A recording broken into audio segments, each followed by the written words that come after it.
Okay, so this week, guys, we're back on the Rolls-Royce Corniche. I've got a service kit for the engine, a service kit for the gearbox. Well, first of all, let me show you this.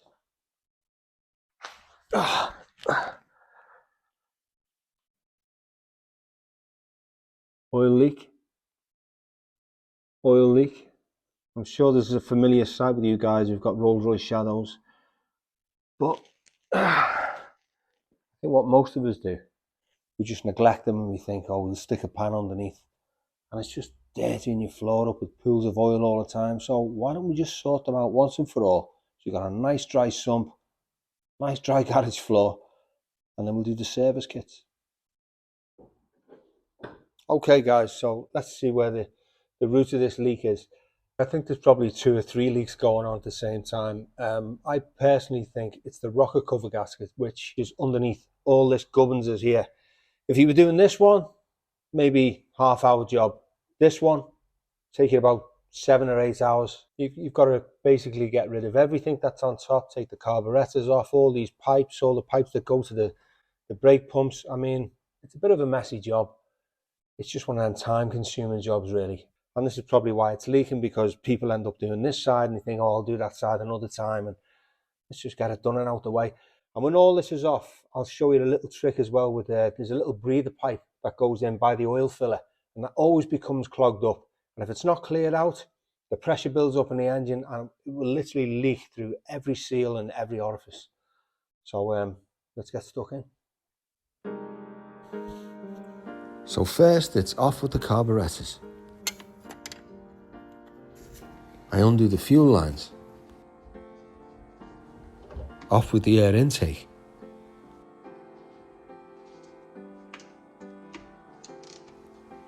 And then I undo the main bolt that holds the body of the carburetors onto the engine.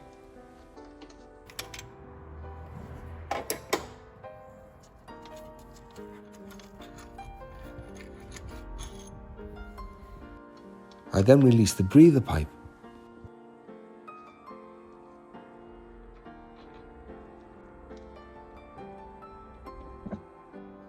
The breather pipe that goes from the manifold to the cold start.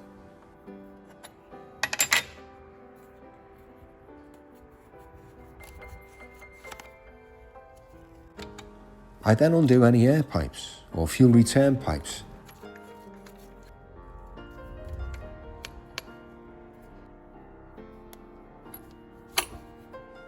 Remove the top hat that houses the needle valve for the flow chamber with its seal.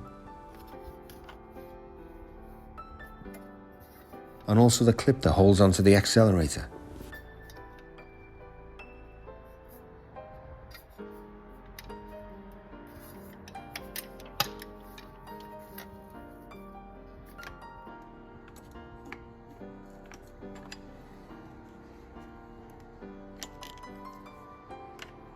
So basically removing anything that's attached to the carburetor body so that it's freed up and ready to lift out.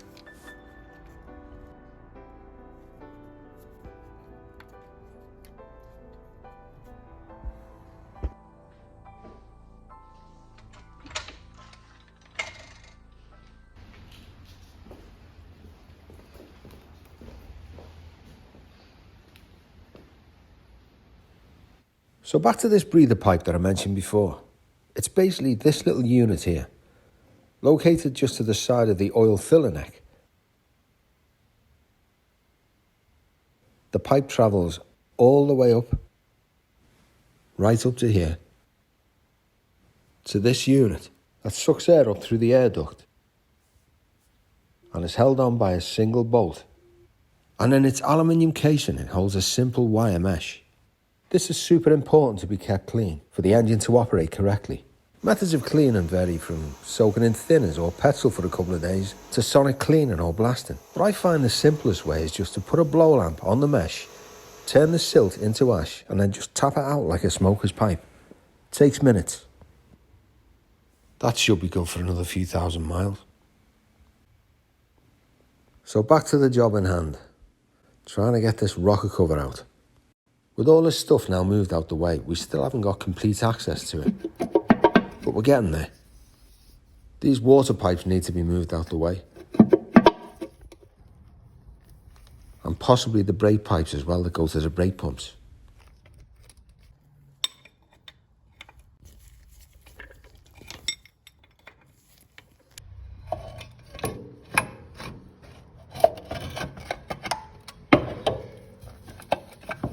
What a nightmare. It's going to be an awful lot of fun trying to get this back in with the new gasket, trying to hold that in place as well. Hooray! Plastic inserts have been breaking up and falling into the engine. Nice. Now you'll see why people change from the cork gasket to the silicone ones. Split here, both direct leaks, broken up each end, useless. So here we are with the state of that. Literally just, this has been on probably since day zero. Funnily enough, I've had these little beauties on my shelf for the past 12 months at least, so it's just one of them jobs you just never want to get round to doing, but it's got to be done.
Whenever you do a job like this, there's always the temptation just to get the part back on again and move on. But if you just take a little bit more time, get it right, the devil's in the detail. You can see it's all worth it in the end.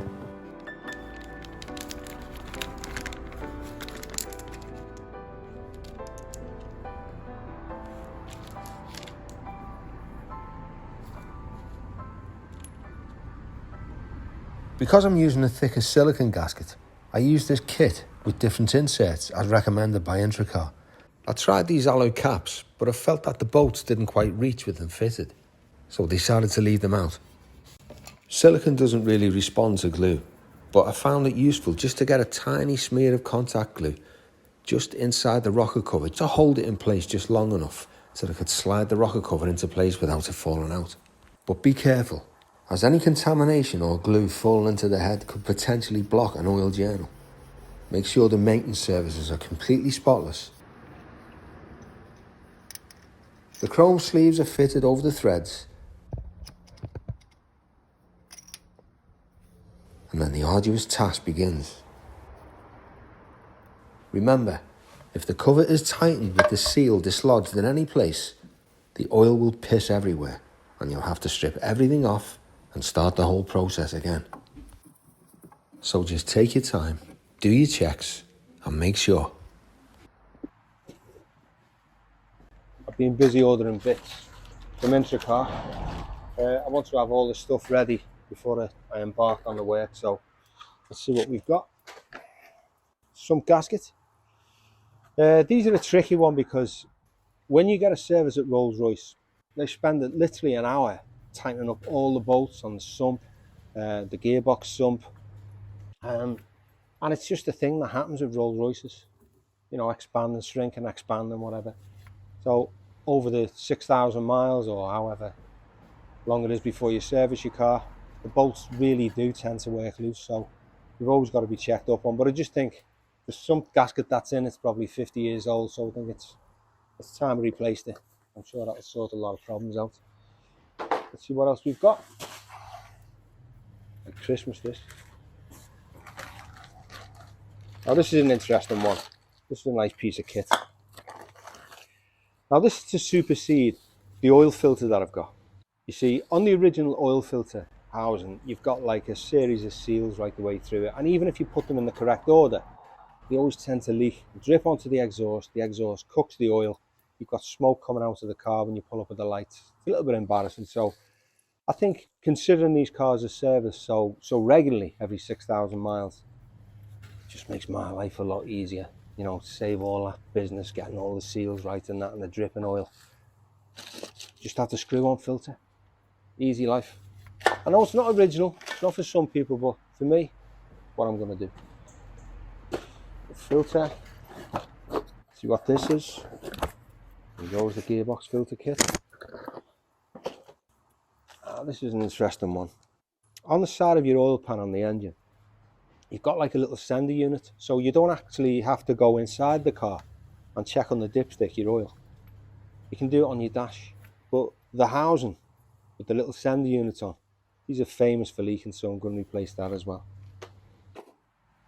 So what's this? Thermostat. Oh, this is a good one. Nice little piece of kit. This is for your carburetor. They're the two little filters, which sometimes people leave out because they can't be bothered changing this little filter at the back. Now I found when I got this car going, I know I've been sitting up for a long time, but these little filters were missing out of the carburetor. But I found when I put them in, the car just basically came to a halt and it wouldn't run. So I went to the back of the car, just under the right hand wheel well there. And this little filter, it's a little bit tricky to get to, that's why people tend to neglect it. But if that clogs up with a bit of rust or a bit of sludge, whatever, the fuel line can't get to the front. If you've got these filters in as well, it'll just cut out, and that's what was happening. So I changed my cruddy one at the back, I put these filters back into the carburetor, tickety-boo, everything worked fine. So never neglect this. It's only a few quid. It's worth doing every service. See what else we've got. Wiper blades. Various nuts and bolts for the pan and the sump. Spark plugs. This has got to be the air filter, hasn't it? That beauty. Like Christmas.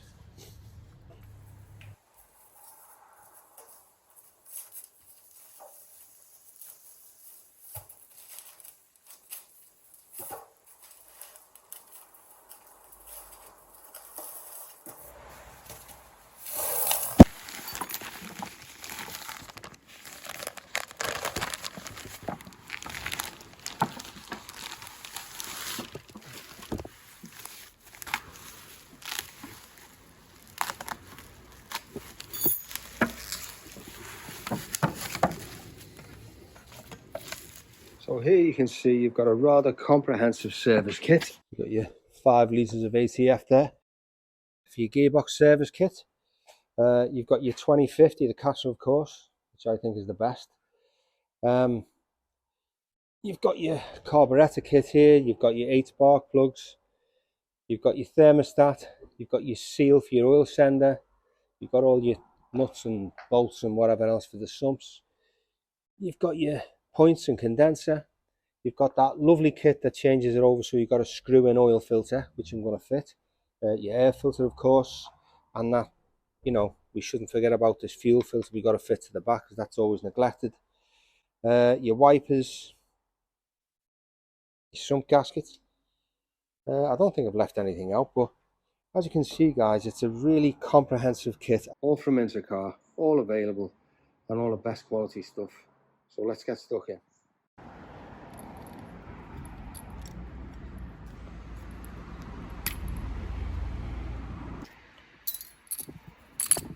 Out with the old, with the new. Incorrect? Correct. So be careful when you put these filters in. It's the whole side facing in, the sealed side facing out. It's an easy mistake. Replace the pipe seals.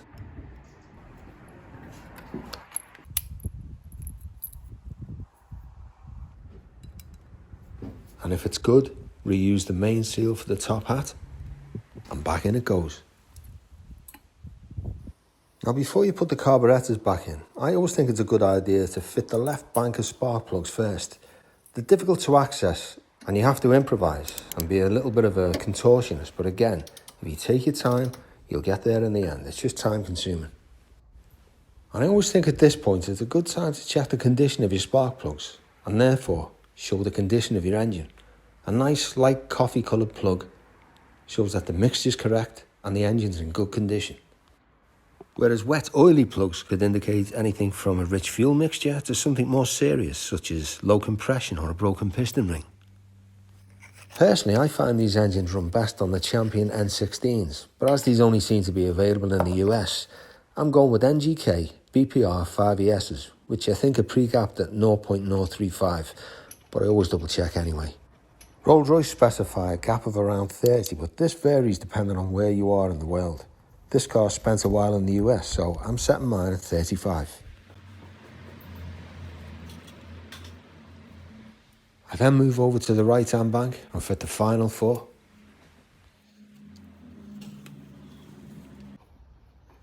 The lines to the brake pumps are reconnected. And the carbs go back on.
When everything's buttoned up, it's just 4 simple bolts to replace the thermostat with this new gasket.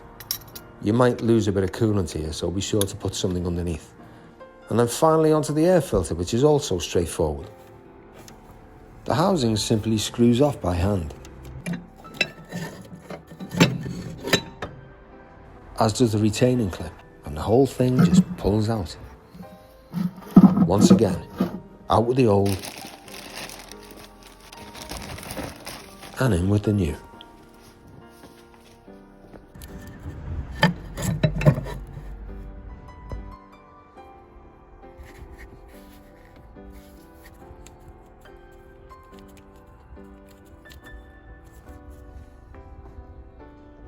So with everything complete on the top half of the car, that's it for this episode. So next time we'll move underneath. Thank you for watching this episode of Gary Mavers Classic Obsession. If you enjoyed it, please like and subscribe, and join me next time as I finally complete the service on the engine and the gearbox.